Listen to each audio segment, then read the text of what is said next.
Hello friends, this is Jess, and today I wanted to talk about a topic that is often misunderstood or unknown, and that is generational witches. Now, I myself am a generational witch, and what that means is that I am from a witch lineage.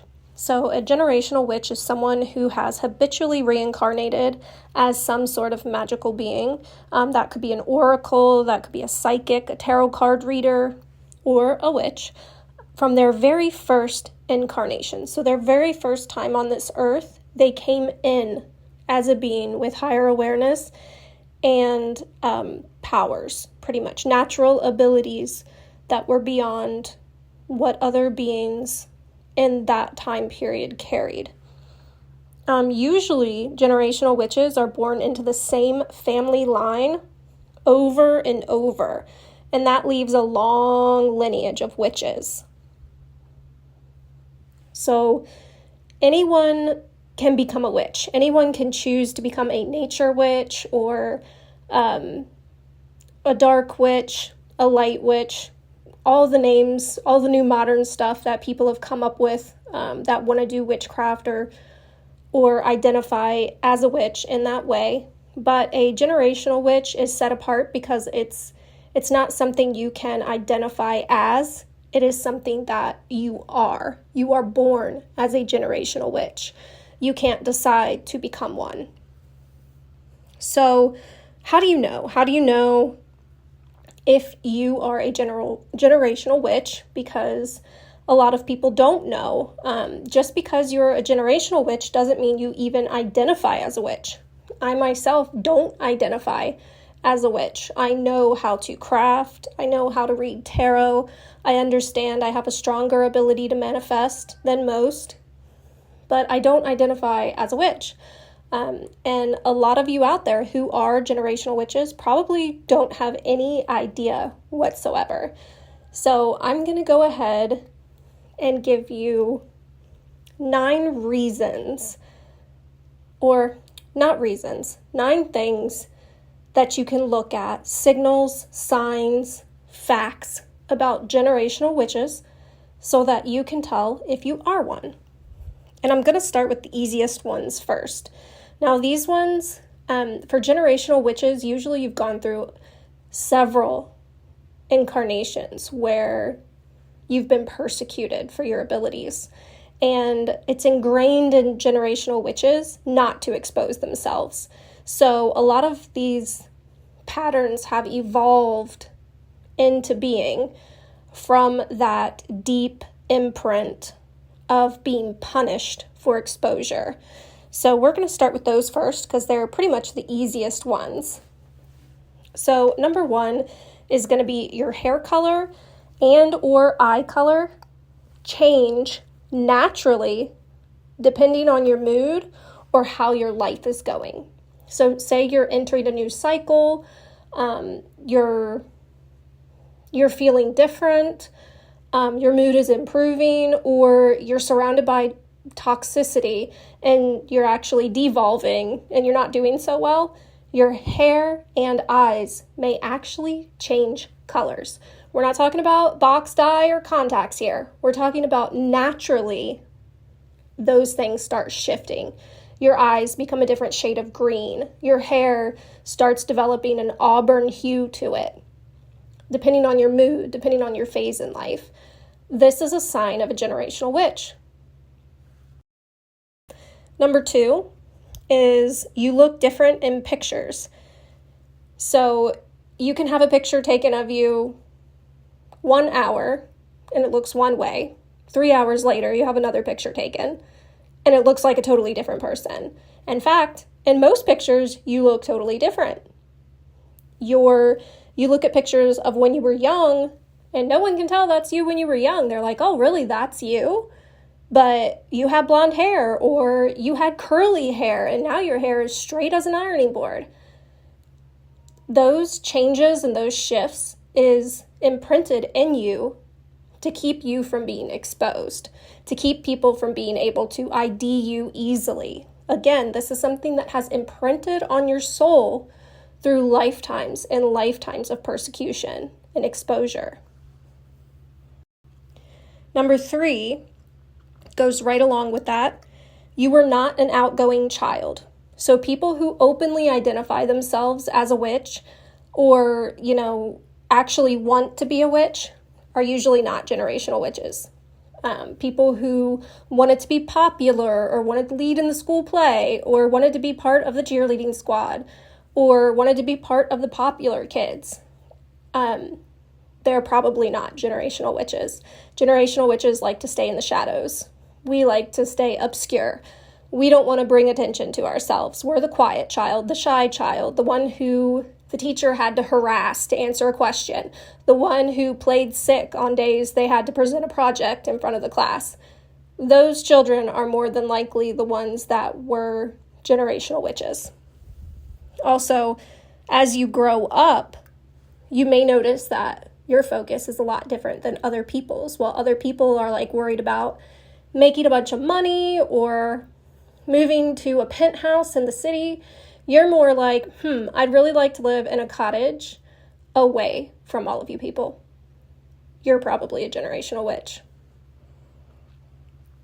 Something that goes along with this is number 4. So as you grow up and you grow into your ability, you gain this immense understanding, even if you disagree with people. So say that someone is doing something you don't agree with. Your friend is cheating on her husband. Okay, let's use that because it's morally a no-no, okay? Your friend is cheating on her husband, and you can say, you know what? I understand why she's doing that. She has a deep childhood trauma, and this is an expected reaction of that. I understand why she's doing that. Still don't agree with it, but I understand it, and I'm not going to abandon her because of it. I'm still going to tell her I think it's wrong, but I'm not going to just cold cut her out of my life. I'm going to try to explain to her why this is wrong and why it could hurt her soul to be doing this, and that she needs to make the hard choices. But again, I understand where this pain is coming from and this reaction is coming from. She's self-sabotaging. She's whatever. So you can see that, but you don't have to agree with it. So you can understand why people do what they do, even when you do not agree and you think it's the wrong move. And a lot of people are going to see you as dual-faced for this because not a lot of people have this open-minded way of thinking. Their reasoning and logic is much more narrow, even if they claim to be the most open-minded person in the world. They may understand why someone does something on the surface, but it doesn't sink into their soul. You can actually see it, all the way through. And you accept it. You accept that these things, these situations exist in this world, even if you are not going to do them yourself. So you're still going to choose the right things for you, but you deeply understand that not everyone else is going to be holding your same moral compass. And that's okay because it's their journey and they're learning their own lessons. So again, this is extreme openness and acceptance. You can see why things are the way they are. You accept that they are, and you can still disagree, but you go on living your life. It's not going to make you collapse. Okay. What number are we on? Let's see. Number 5. Cutting your hair is semi-traumatic. So if you follow any type of lore or anything like that, there's some sporadic lore about this, and it is true. What you'll notice about generational witches is they have an insane connection to their hair. It's not necessarily where they keep their power, but they see it as something that they are growing and something that they honor, so they do not like cutting it. So me, for instance, I haven't cut my hair in 20 years.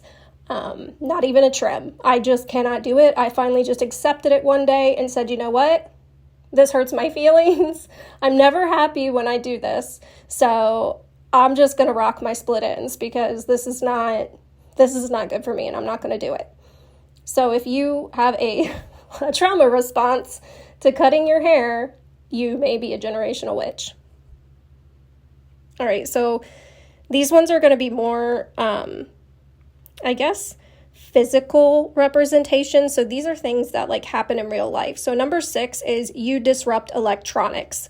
So this can happen with cars, computers, and lights. For me in particular, if I get very, very upset and I cannot regulate myself, like if something just pushes me over the edge, I'm blowing light bulbs in my house. We go through so many light bulbs. I mean, way more when I was younger because I didn't understand what was happening. But we have multiple computers, multiple TVs. My car, when I'm going through bad times, is always breaking down. It's always something electrical. And, I have a newer car, but it never fails. So I have to make sure to keep my energy in check because I will disrupt electronics. So when you get mad, your computer gets fried for some unknown reason, it may not be so unknown. It may be you are a generational witch, and that's your energy doing that. Okay. Number 7, you manifest when you don't regulate yourself. So this can be a positive or a negative because generational witches have lifetimes of experience in manifestation. So you actually create your reality. The problem with that is that if you go unregulated, again, not only are you going to destroy all of your electronics, it's going to be very expensive. It's going to take a toll on your physical reality. So if you're always thinking negatively, then yes, your life is going to be negative. When I was younger, before I had actual control over myself, I used to actually play with this ability when I was a kid. And I would say things with all of my energy behind it, and then they would happen.